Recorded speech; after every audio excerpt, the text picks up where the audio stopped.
ay iyong masaganang pabor at biyaya, at nang sa gayoy, matanggap namin ang mga pagpapalang inilaan mo para sa amin. Dalangin namin, Panginoong Hesus, na maghari ka sa aming mga buhay, pamilya, sa aming mga pag-iisip at pag-uugali, sa aming komunidad, pamunuan, simbahan at sa aming bayan. Isinusuko namin ang aming sarili sa iyo bilang aming Panginoon at Manliligtas.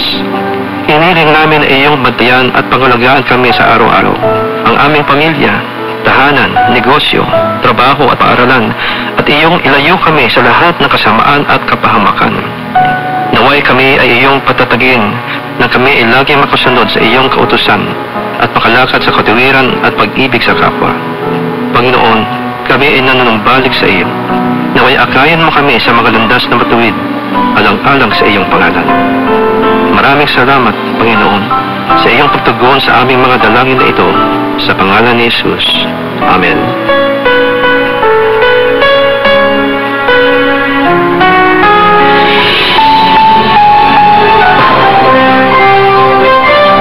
Ito ang DXDR 981 sa Dipolog, numero 1. Tatak RMN.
Okay, niyan raw sab ang tulumanon nga giuluhan ang kahayag sa pagtuong Katoliko.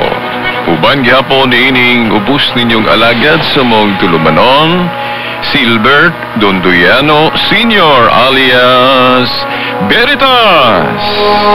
Sa gihapon ng mag-auban nato din sa istasyon ng atong mga kasama, mga radio band sa technical side, si kasamang Danny Luod, ugusab si kasamang Tax Ilumba sa gawas, si kasamang Rinaldo Cuenca, ugusab si Gion Ilumbareng.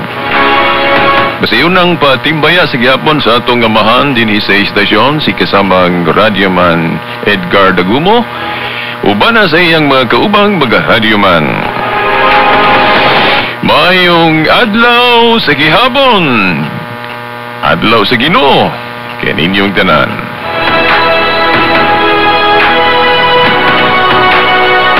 Okay, ang atong pizza karon, pizza 11 sa bulan sa Agosto, tuig 2019.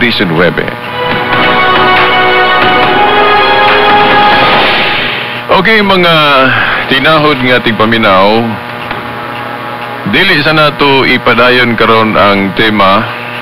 May labot na sa kapistahan, although mga background pa man kutong daghan kayong pangisgutan na to, no? Wa pagkita mo sentro pag-ayo sa kanabang wisdom o mga galigunan kayo nato may tungod sa maong tema. Pero kay doon naman tayo nadunggan kay kanina nga kinibang issue, no? Nagisgutan po sa tulumanon nga unaan ning atong tulumanon o inabati nato nga kinahanglan atong hisgutan. Parang labas pa pud kaayo ba, no? Kay hisgutan man kaganina mao na nga atong hisgutan karon kining mahitungod sa pagbunyag og bata, no, kun infant baptism. Kay daghan kaayong mga grupo karon nga kasagaran ra bagyod nila, ang daghan nila gikan ra pud na sila sa Katoliko, nagtukod og laing mga grupo, nagtukod og laing mga pundok unya gisupak na ang mga gitudlo o barugan ng Katoliko. O usa niya na kanang pagbunyag og bata, infant baptism, kay lagi ko no unbiblical o sa ilang pagtuo supak kini sa Biblia.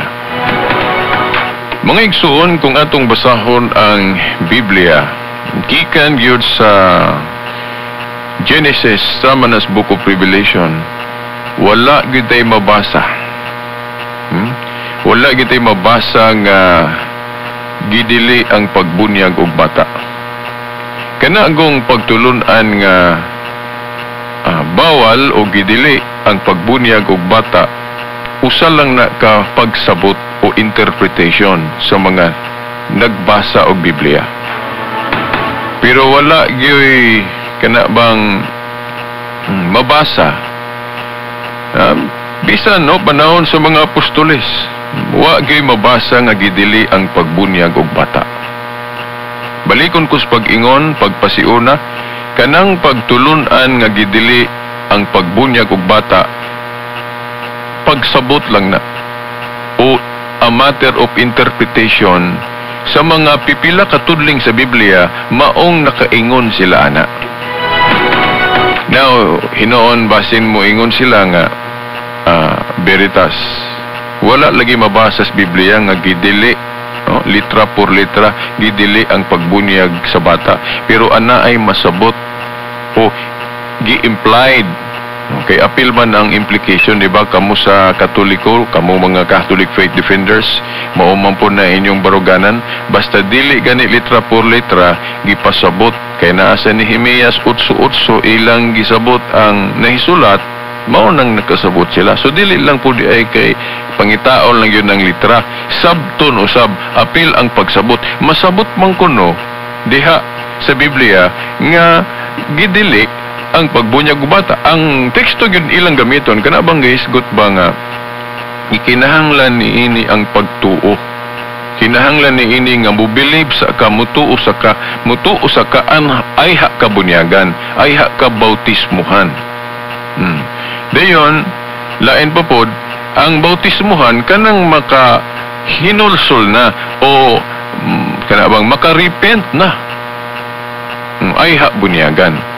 Now, mga tinahod nga tigpaminaw, kana nga mga rason, repirido manggod na siya sa mga dagko na.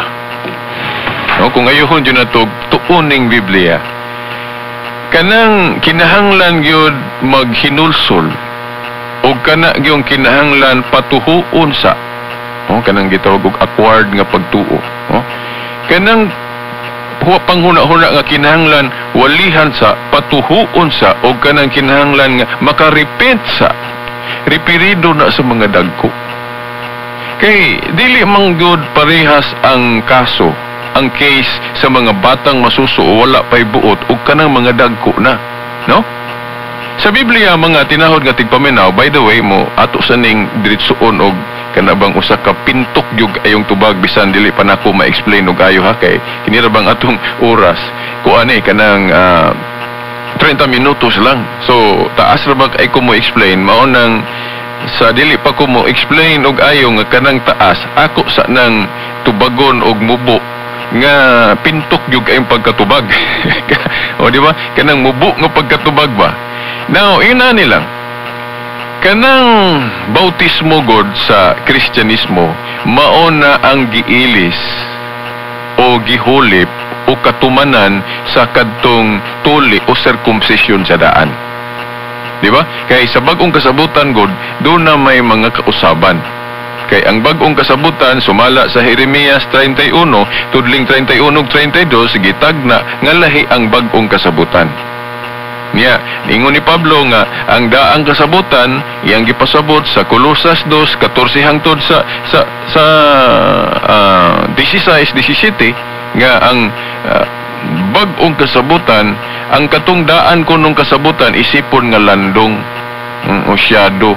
So kailan dong usyado dunay katumanan. Parehas atong bitin nga tumbaga o ribultos bitin nga tumbaga nga gihimo ni Moses, ang katumanan ana sa bagong tugon matud pa sa Juan 3:14 kadtong kamatayon ni Kristo sa krus kadtong iyang pag-isa. Di ba? So dunay katumanan nga lahi na. Di ba? Unya kana pong atong tuli o circumcision sa daang kasabutan, ang katumanan ana, ang fulfillment ana sa bagong kasabutan, bunyag na o bautismo na. Na mabasa sa Colosas 2:11 ug 12. No? Colosas 2:11 ug 12 nga gahisgot diha si Pablo og circumcision of Christ. Pero ang iyang gipasabot sa unahan, ang circumcision of Christ kuno bautismo, bunyag na. Sumao na ang katumanan sa circumcision kung tuli, no, entrance mo na sa kingdom, no, sa daang kasabutan. Ang katumanan ana sa bagong kasabutan, bautismo na. Bot pasabot sa Kristyanismo, ang entrance sa kingdom, kanang mo sulod ka ba ang initiation nga mahimo kang Kristohanon, kana nang bautismo, bunyagan ka. Di ba? Unya ang pangutana diha. Kadtong tuli o circumcision sa daang kasabutan, no, kat ilang entrance sa kingdom, apil ba ang bata? Apil ba ang bata ato? Now, kadtong tuli sa daang kasabutan, no? O circumcision, wala giingon dito nga way apil ang bata. Mabata kag madako, tulion gyud ka. Di ba? Tulion gyud ka. So, kung ang bunyag o bautismo katumanan na siya, fulfillment o maunay giilis sa tuli sa ato pa, kung bata o dagko ang gituli, ang bunyag pod o bautismo pod bata pod og dagko. Di ba? Simple kay na nga logic, no? Kung ang tuli ni adto sa daang kasabutan bata og dagko, ang kandidato nga mao lagi na pagatulion, unya kay ang katumanon anang circumcision o tuli sa bagong tugon mao man ang bautismo o bunyag sa ato pa, bata og dagko pod ang pagabunyagan. Now karon kana bang point ba nga giingon man diha sa Biblia nga patuhuon sa o kinahanglan mo repent sa anya bunyagan? Now timan igi kinsa ang giistoryahan ato sa Ginoo? Kinsa ang giistoryahan ato sa Ginoo? Siyempre, ang giistoryahan ato sa Ginoo kadtong makasabot na. Kanang naanay kana bang sense of understanding nga kanang kung tudluan nimo makasabot na dayon. Sa pa naay buot. Oh. Nagsangyaw gud ang Ginoo ato sa ato pa ang iyang gi-repair ato kadtong doon na nay buot. Kana agong doon na nay buot, kinahanglan man yun na yun tudluan sa, patuhuon sa, then pahinulsulon sa, kay dako na gud, kay balon na gud sila nga, naa sila'y sala. Di ba? Unya, ang sala gud, timan anato ha, duhang kaklase. Unsa man, sala nga original, o original sin, o kanang sala nga aktual o buhat nun. Di ba? Original sin o actual sin. Unya unsa may kalainan ang anang duha ka sala? Di ba? Ang actual sin o sala nga buhat nun, kanang sala nga gibuhat jud sa tagtungod. Gibuhat jud sa tagtungod. Now, kanang bata nga masuso, wala pa nay sala nga buhat nun. Kay dili pa man na kabuhat og sala, kay wa pa man ay buot, di pa man siya kahibalog kung siya sala o si dili, di ba? So unsaon nimo pag-ingon nga makasala ng batang masuso nga di pa man na siya kabuhat ana, o bisan pag magkabuhat na siya, unya kay wa pa man siya buot, di pa siya maka-identify, di pa siya makaingon nga sala na, di ba? Oh. So mao na, ang batang masuso wala pa salang buhat nun. Pero kung dako na, kung dako na, now, magahimo na siya sala nga buhat nun. Pero, by the way, kanang original sin God, bata pata, na, batang masuso pata. Nga naman, tungod kay sangputanan man na sa gibuhat na sa gibuhat sa una na tong ginikanan. Kana bang pagka nahulog sa grasya. o giluwatan sa unang ginikanan nato ang grace o grasyang makasantos. Ilang giluwatan sang putanan na sa gibuhat ni Adan ug Eva. Ug kanang pagkawala na grasya na panunod na nato tanan. Ito pa, mga natong tanan, mga dagko magbata. Original sin. Di ba? Oo. Sang putanan na. Tingali moingon mo nga, naaman na sa Biblia Veritas nga nang salas ginikanan dili ipasa, dili ipahid sa mga anak. Dili pasangilan ang anak sa gibuhat ginikanan, tinuod. Kung mangutana ta, ipasangil ba sa bata ang gibuhat sa ginikanan? No, dili. Ang pasangilan, ang gabuhat ra, ang ginikanan ra. No? Dili gyud mapasangil sa daotang gibuhat sa ginikanan ngadto sa mga anak kay sila ra may gabuhat ato. Pero dunay consequence, dunay sang puktanan nga mapanunod sa mga anak. Unsa may example ana? Kanang magtiayon nga o mag-asawa nga dato daghan kay kwarta. Dayon, to cut the story short, nag-usik-usik sa ilang katigayonan, sa ilang kadato. Dayon niabot ang panahon nga nabangkaruta sila ilang mga negosyo o unsa ilang mga negosyo nahagpa. Dayon naa sila sa state of kawadon. Resulta sa ilang pag-usik-usik, pagpasagad, paggasto, no? Paggamit sa ilang mga kabtangan, mga negosyo, agi sa ilang pag-usik-usik, pagpabaya. Maunang niabot na ang panahon nga naanapod sila sa kalisod. No, naanapod sila sa kalisod.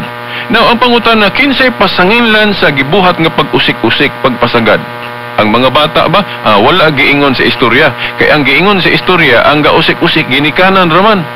Di ba? Ginikanan ra. So, ang mga ginikanan ray pasanginlan sa gibuhat nila. Dili ang mga anak. Pero ang sangputanan sa ilang gibuhat nga dili maayo, mapanunod ngadto sa mga anak unsa man ang kalisod, ang kawadon. Di ba? Doon na manggaliuban moingon nga sa iyang higala nga maayo man ka kay yung mga ginikanan dato man mo nang wa mo galisod. Pero kami among mga ginikanan apiki pobre unsa diha, way mga kabtangan, mao nang kami lisod kaayo mi.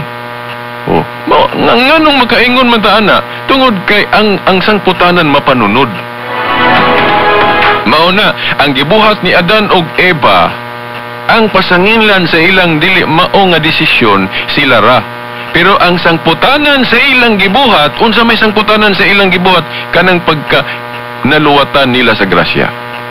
Kay ilang manggiluwatan ang grasya. So nawala ang grasya. Wala na diha sa tao.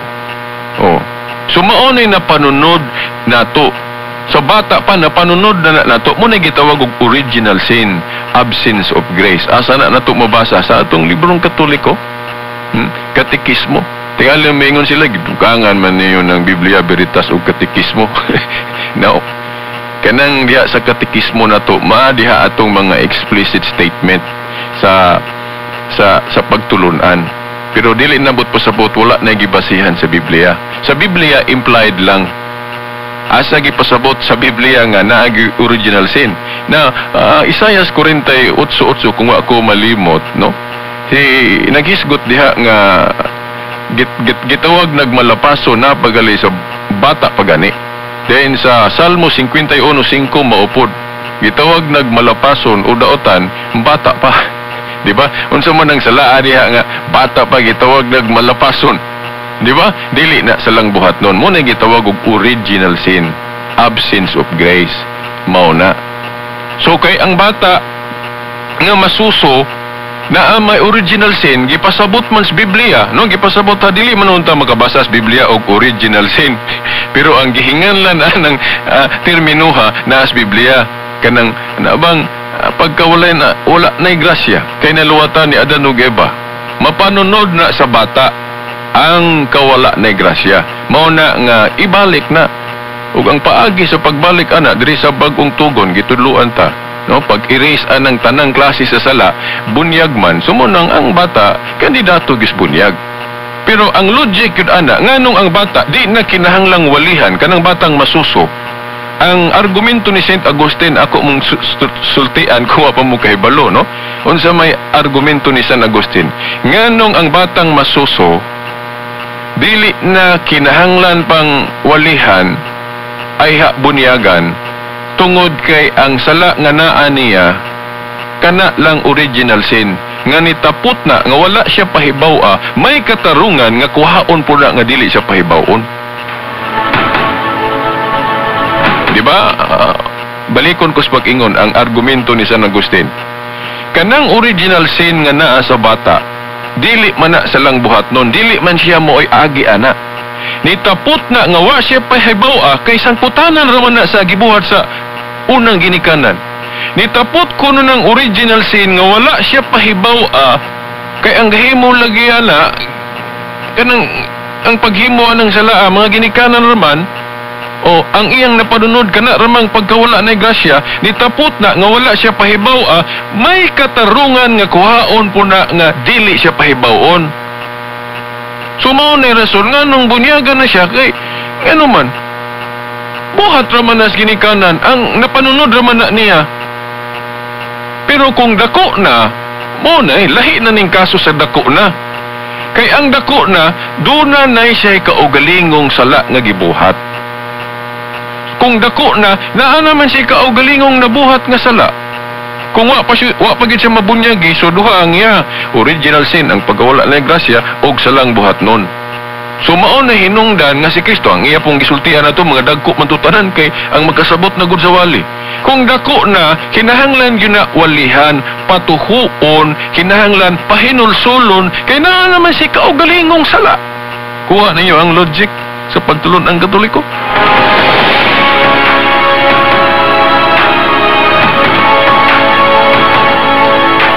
Kung dako na, duha na ang sala diha. Salang buhat nun og original sin. Kanang original sin, di na kinahanglang kuan dit suon na ka na. Pero kinahanglan ikaw galingon nimong sala. Sa ato pa, sangyawan jud ka patuhuon sa ka. Kinahanglan mo repent sa ka ay ka bautismohan. Mao nay buot-sabot anang mga bersikulo nga kinahanglan ka sangyawan sa pabilibon sa patuhuon sa ay ka bunyagan. Uripirido na sa mga dagko. Pero kung batang masusulahi na nga kaso, pero kanang giingon nila nga sangyawan ra gihapon, naara man gihapon na kay kanang bata nga mabunyagan na katungdanan sa ginikanan nga tudluan jud na para magdako nang makahibalo sa pagtuo, di ba?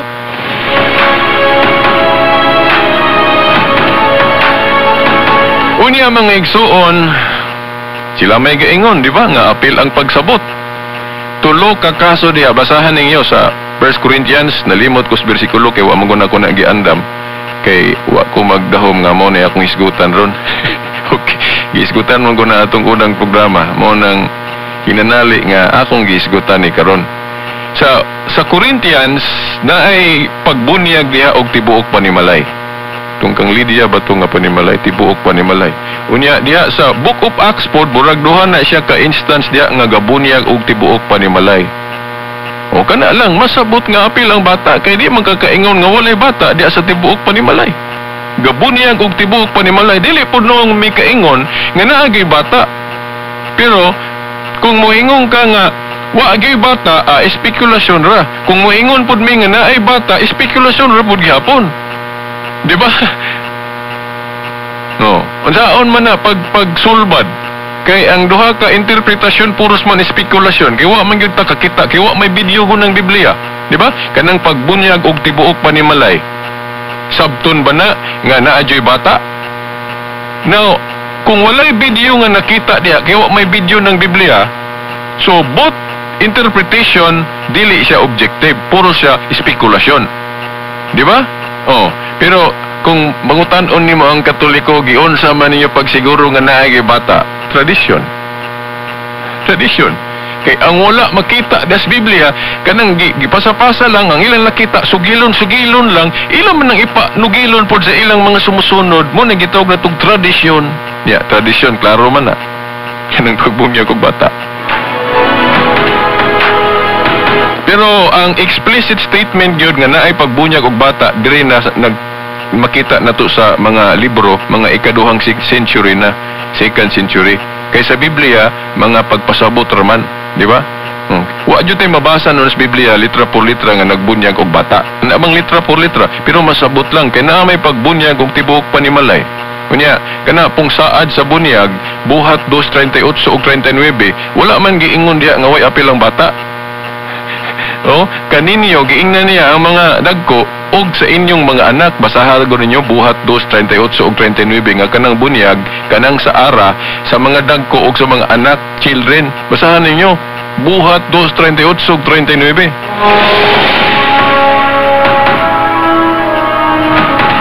Balikon ko sa pag-ingon ha, explicitly, wa gay mabasa sa Biblia litra por litra nga gabunyag og bata. Parehas pag-ingon nga, walay mabasa nga nagtudlo ang mga apostoles nga gibawal o gidili ang pagbunyag og bata.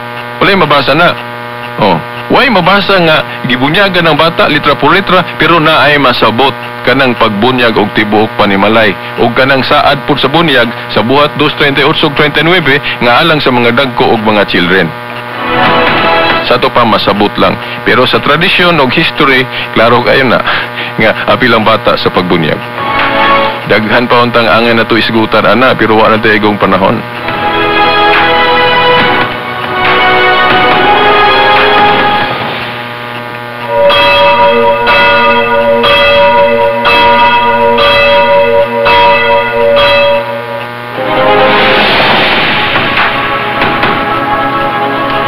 Isang lituan naman tayo igong panahon sa gihapon, sa ngalan na lang sa atong mahal nga inahan, Mother Mary, pagkadagkuan sa atong simbahan diri sa Diocese of Dipolog, sa atong dalahurong obispo, Monsignor Sibero Caermari, uban sa mga kaparian, hangtod sa sunod Domingo pohon samang oras ug istasyon, sa ngalan sa Amahan, sa Anak, sa Espiritu Santo.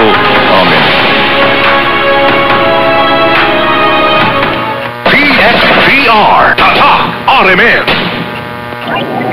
Araw-gabi, usok sa daan, usok sa kainan, hindi maiiwasan. Besh, uwian na. Amoy perfume pa rin ang hair mo. Sosyaling perfume yan, no? Girl, hindi perfume. New Rejoice! Ha? New Rejoice? Wow! Akala ko mamahaling perfume. Shampoo lang pala.